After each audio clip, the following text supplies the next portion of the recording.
What is going on, guys? It's the Mad Dragon. Six Nations just around the corner. We're continuing on with our series where we check out the initial squads announced going to be taking part in the Six Nations. We've already done the one for Wales, so joining them in that opening game for the 2023 Six Nations is going to be Ireland, which is what today's video is about. So Ireland announced their teams actually a couple of weeks back. They've not really had any sort of updates to that squad. The squad's been pretty consistent. I've been checking it out just in case injuries arise during training or anyone finishing off any club games still goes on. But we'll chuck the team on screen for you guys that you can check it out, as I did with the Wales one. I have color-coded them because a couple of people have asked in the past, you know, in a big long list of names, where do people play? How do they work? So they're all color-coded to their actual positions that you can sort of break it down a little bit easier for you guys who are a bit newer to rugby. I don't really know people's names just by looking at a big long team sheet. So hopefully that's a little bit more helpful for you guys. So starting off in the prop section then, Fiddly Bealham, Tig Furlong, Cian Healy, Dave Kilcoyne, Tom O'Toole, and Andrew Porter. It's a pretty standard setup. Wouldn't you agree? I think this Ireland, as we're going to go through the Ireland team, there's going to be an awful lot of names for consistency. Had such a good year last year. They find themselves at that #1 spot. Didn't come away with the Six Nations win last year due to that game where they played away in France. I did have a prediction that they would actually win last year, and I thought by a grand slam. And that game in France last year was the only one that ruined it for me. Ireland, I think, are going to be remaining pretty consistent. I'm going to reckon you'll be seeing a pretty standard setup, I imagine, for most games across this, as long as players aren't injured. I imagine Andrew Porter and Tig Furlong are probably your main choices in your prop section. Tig Furlong not played a game for a little bit of a while since sort of last year time. Fiddly Bealham might be looking to try and slide on in there, get himself into the starting team. But Tig Furlong, for me, currently still the #1 tight head prop in the world. So I'd be sticking with him there. In the hooker positions then, Rob Herring, Ronan Keller, and Dan Sheehan. Nice to see Keller getting his name back on this list. Feel like we haven't seen that for a good while. But Dan Sheehan, man, this lad has just made the most of an opportunity. When opportunities arise and you see the new boys coming onto the scene and you want them to really make an impact to the game, Dan Sheehan should be like the example of what you want new boys to do. Dan Sheehan came into the Six Nations last year and flew under the radar a little bit for me, and then we did the Super Brew last year and he was scoring top points every single round. Dan Sheehan been very, very impressive, and to be fair, I think I would give him the starting position. I think Dan Sheehan's been consistently good in every game I've seen him in. So I would have him starting there. You guys can feel free to disagree down in the comment section if you so wish. In the lock department, Tyg Byrne comes in alongside Ian Henderson, Joe McCarthy, and James Ryan. Again, Tyg Byrne, Ian Henderson, James Ryan. That's your rotation. I see Joe McCarthy getting in there. No Kieran Treadwell named, which a bit of a shame. I'm not sure if there's an injury. To be honest, I haven't heard anything about an injury for him. It might be that he's out, but he's a player I really want to see more from. Doesn't get a great deal of game time. Lock department is competitive in that Ireland jersey, so it would be nice to see him get a bit more time. And nice to see Joe McCarthy's name in there.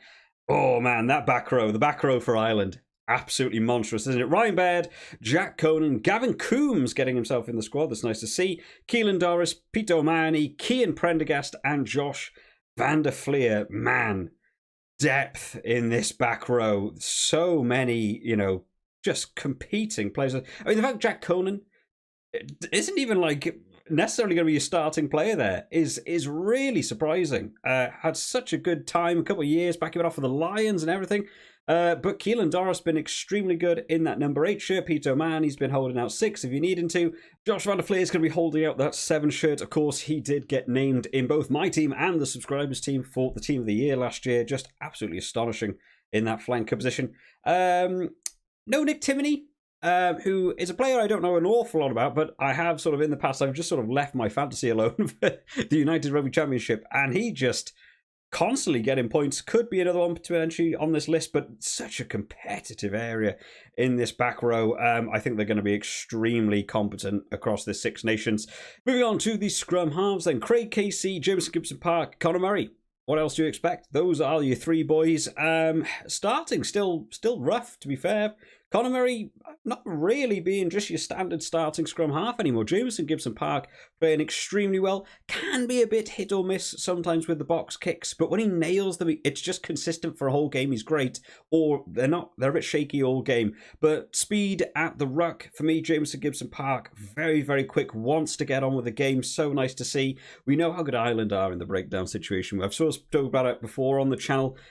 Just the way they deal with the breakdown situation, recycling their own ball fast and slowing down your opponents as much as possible. James Gibson Park's a great person to sort of leverage off the back of that. Ruck goes over, get the turnover, recycle speed. James Gibson Park blasting that ball out as fast as he can.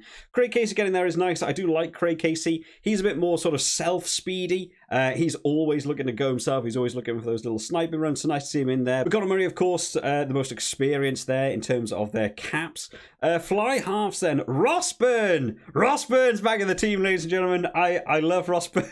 It feels like he's that player that just never ever just made it as the Ireland #1 fly half, is he? He's always just been on the bench. He comes on, has a great game, and just consistently is that guy. Such a shame. Every time I've ever read his name on a team sheet when we do the preview videos, I'm always saying, I just want to see Rossburn play a full game. I think he's a really good player. I think he's highly underrated. He keeps getting in this Ireland team, but of course, Johnny Sexton being Johnny Sexton, just don't get that impact from him. It's such a shame, but nice to see him back on this team sheet. Hopefully we get to see him over the Six Nations. Jack Crowley coming in alongside. Now that one, a bit more surprising for me. There are quite a few people putting their hands up in terms of the fly half for Ireland, but Jack Crowley getting the nod ahead of a couple of other players. A little bit surprising, but hopefully he has a good Six Nations. And of course, Johnny Sexton retaining that captaincy, wants to see this through to the World Cup now. He wants to finish that career on a high note. Let's get a Grand Slam under your belt. Let's go off and have a good World Cup. Ireland are in a brilliant position for it. Centre positions, Bundy Aki, Stuart McCloskey, Jamie Osborne, and Gary Ringrose.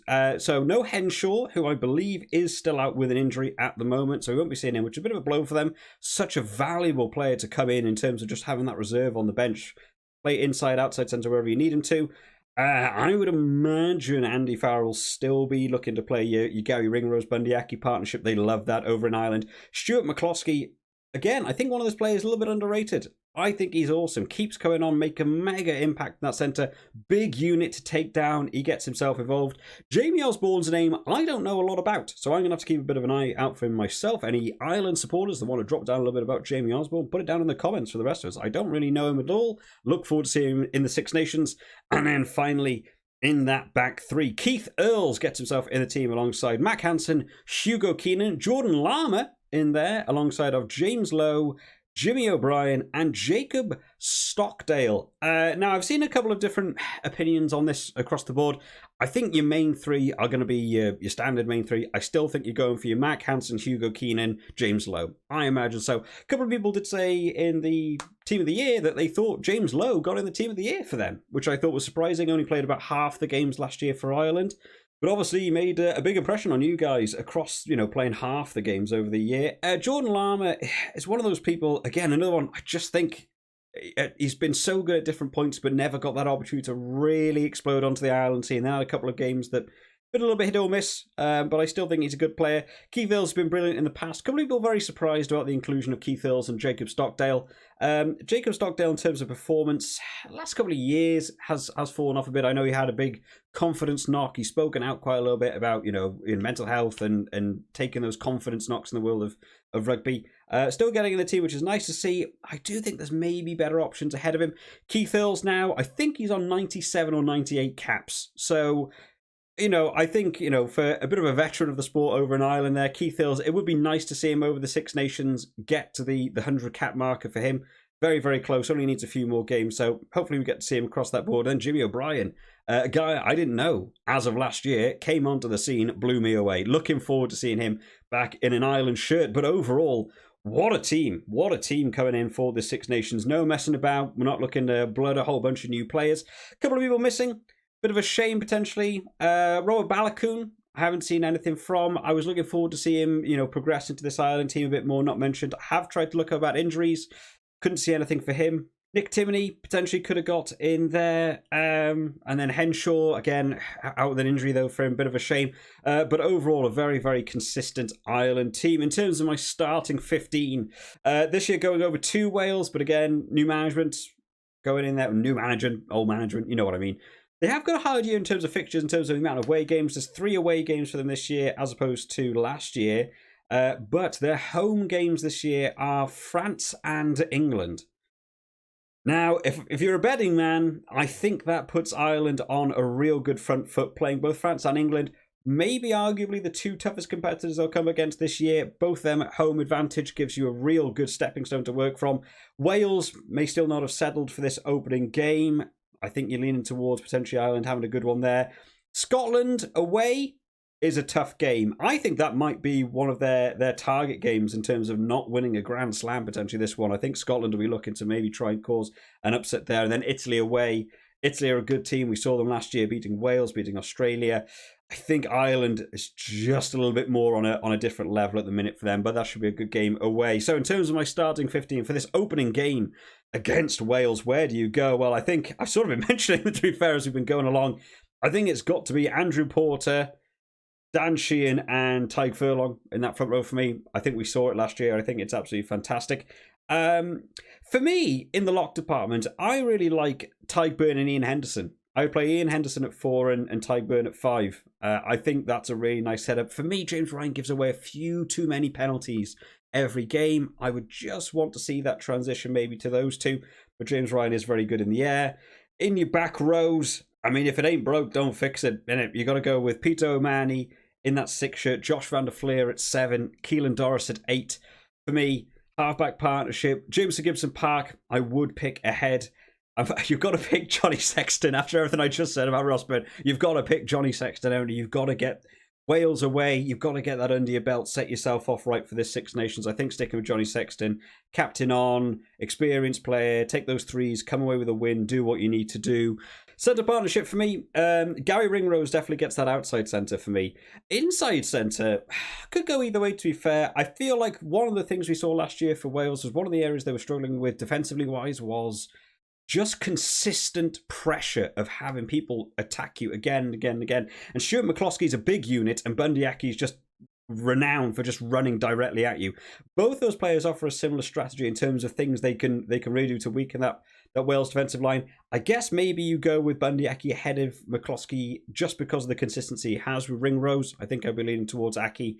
And then in that back three, as I've already said, I think you've got to go James Lowe left wing, Mac Hansen right wing, and Hugo Keenan in that fullback position. But let me know, guys, what you think of the team that's been announced down in the comment section. And drop down in the comment section who would make your 15 to go up against Wales. Of course, guys, we will be doing the preview videos when the teams get announced. Probably next Thursday. I think they get announced for the Saturday game. So that'll be coming out on Thursday. So make sure you are subscribed to keep up to date with all the latest videos as they come out. We are also, of course, running the Super Brew alongside it, both the Predictor and the Fantasy Series. If you're not signed up, make sure you get signed up. You've got about a week now to sign up.